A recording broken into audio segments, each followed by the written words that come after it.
ito na naman mga kaibigan ay gagawin ko na to dahil mga kaibigan ito na po yung mga i-repair.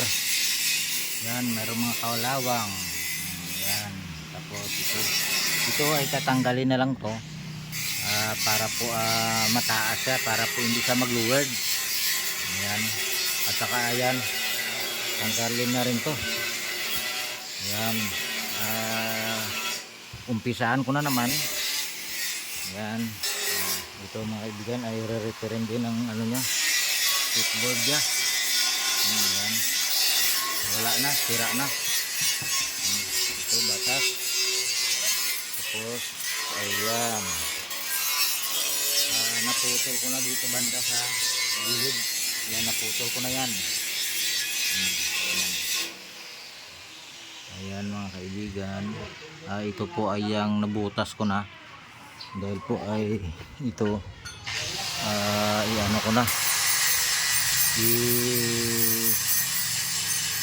ano na lang ng plancha ulit mga kaibigan. Ayan,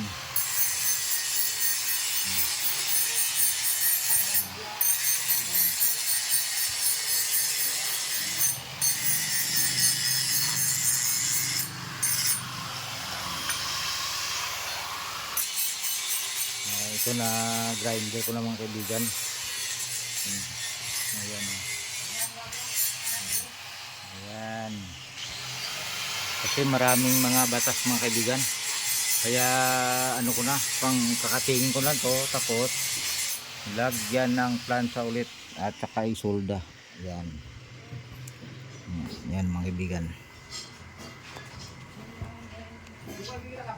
Ito maraming mga ano rito, sira na sa loob. Yan ang ano yan, sahig nya. Tapos ito ang step cord nya. Yan, yan mga kaibigan.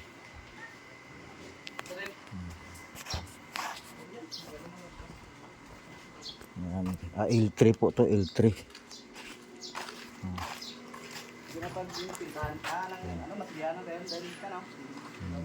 Yan, L3.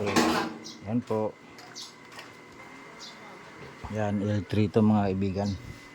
Dito lang po to sa Negros mga kaibigan. Yan. Salamat po. Thank you for watching.